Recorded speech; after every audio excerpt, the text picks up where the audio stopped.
Everyone remembers the hand raised in victory, the champion, the crown reclaimed, the greatest once again. But nobody remembers what he whispered to his corner seconds before that hand went up. Cut them off. Cut the gloves off. I'm done.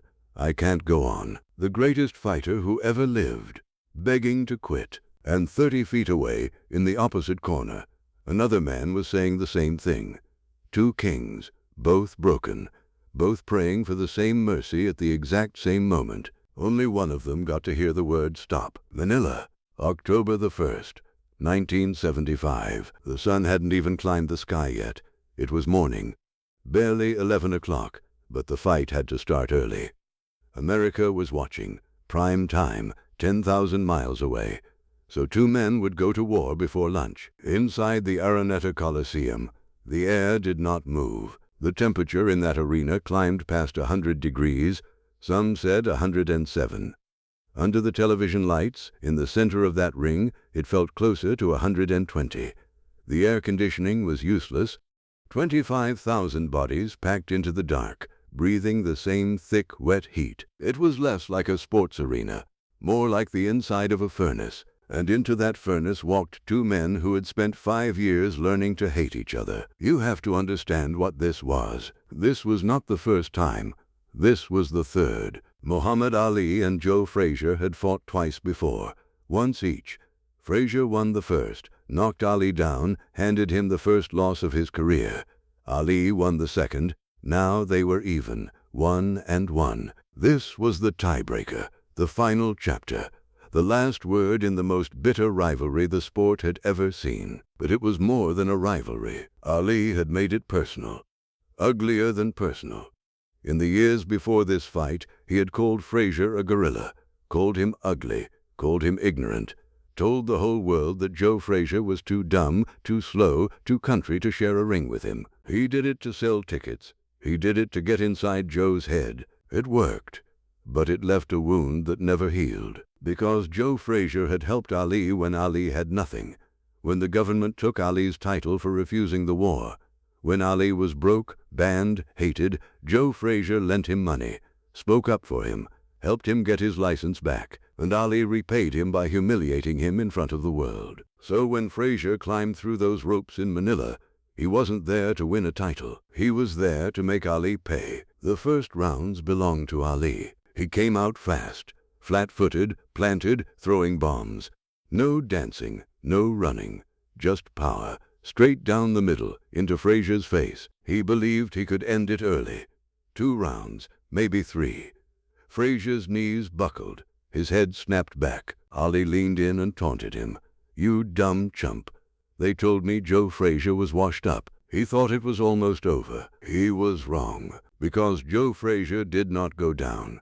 Joe Frazier never went down easy. That was the whole terrible truth of the man. You could hit him with everything you had, everything that had dropped every other heavyweight alive, and he would just keep walking forward. Through the fire, through the pain, forward, always forward. And somewhere around the 5th round, the fight began to turn. Now it was Frazier's turn. He got inside. He found Ali's body, and he began to dig. Hooks to the ribs, hooks to the liver. That terrible left hand, over and over, into the soft parts of a man where the damage doesn't show but the will begins to die. The middle rounds were a nightmare for Ali. Frazier drove him into the ropes and beat him there, punished him. Every hook landing with the weight of 5 years of hate behind it. Ali's body was screaming. His legs were going.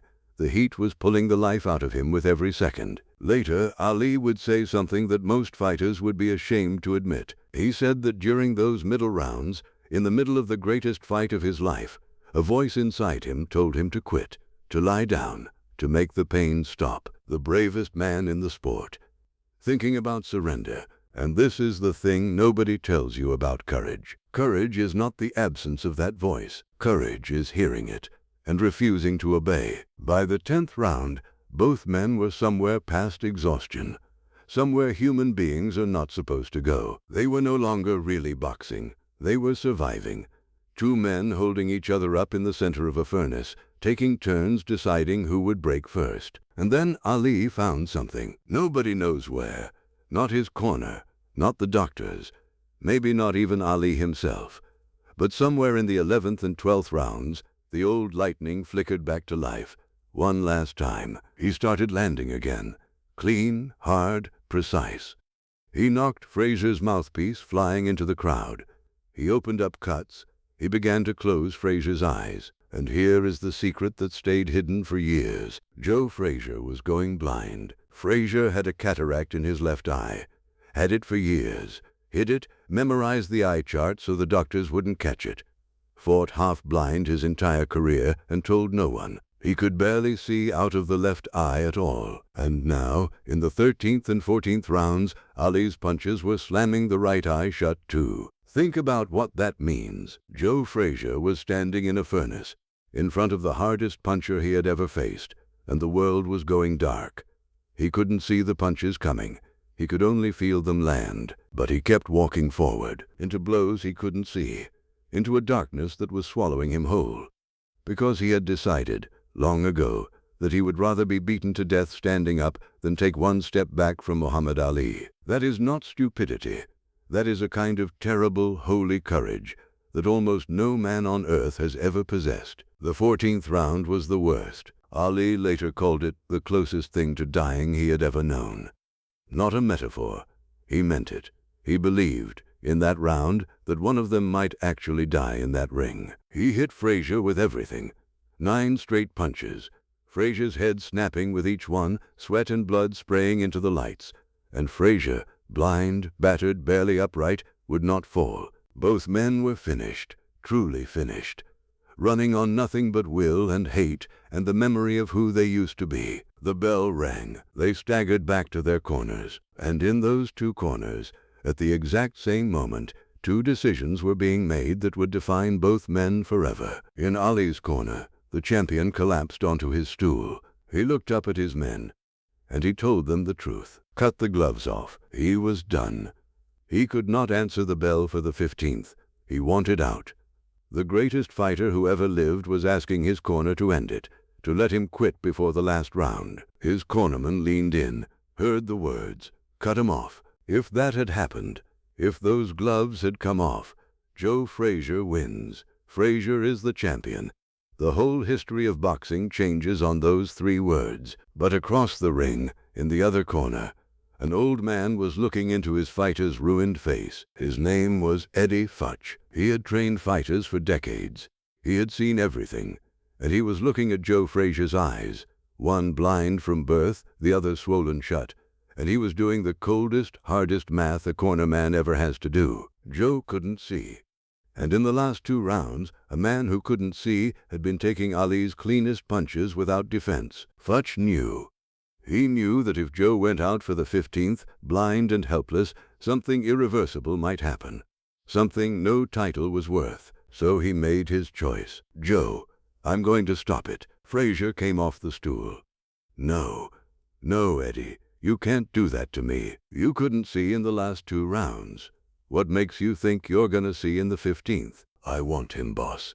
Frazier, blind and broken, trying to stand, trying to go back out. I want him. And Eddie Futch put a hand on his shoulder, gently, the way you touch a son. Sit down, son. It's all over. No one will ever forget what you did here today. And that was it. The referee waved his arms. The fight was over. Ali had won, by the width of a single decision made in the opposite corner. 1 heartbeat before he would have quit himself. He never had to answer for those 3 words. Cut them off.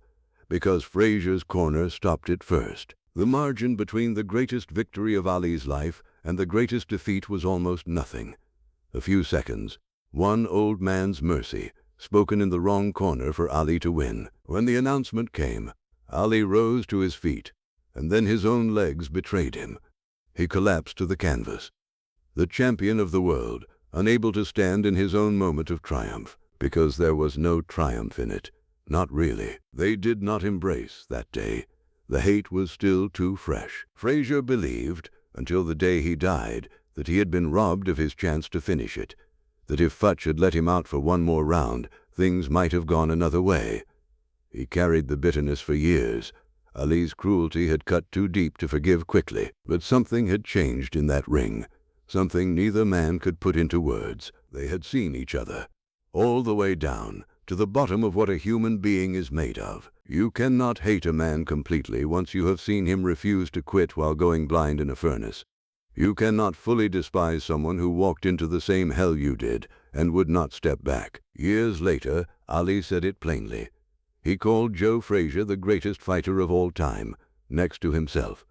And beneath the old joke, everyone heard what he really meant. You were the truest test of who I was, and I could not have become myself without you. So here is the real story of the Thrilla in Manila. It was never about the belt. It was about two men who stood at the edge of death, in a furnace, half blind and completely spent, and who both, in the very same moment, reached for surrender. One of them was allowed to stop. One of them was not. And the man who won only won because someone else's corner loved their fighter enough to save his life. There is a lesson buried in that ring, under all the blood and the heat and the hate. Sometimes the bravest thing is to keep walking forward into the dark. And sometimes the bravest thing is to know when to stop, to put a hand on a shoulder and say, "It's over now. You have nothing left to prove. No one will ever forget what you did here." Both men were heroes that day. The one who could not stop himself, and the one who was stopped by someone who loved him. We remember the raised hand. But the truth of Muhammad Ali was never in the victories. It was in the 14th round, in the furnace. In the moment the greatest fighter who ever lived whispered, "Cut them off," and was spared having to quit only because the man he had spent years humiliating broke first. 2 kings, 1 crown, and a war so total that both men left something in that ring they would never get back. Ali walked out the champion, but he walked out knowing what it cost. And somewhere, in the deepest part of him, he understood a truth that would outlast every belt he ever won. Some victories feel exactly like dying, and the men we fight the hardest are sometimes the only ones who ever truly know who we are.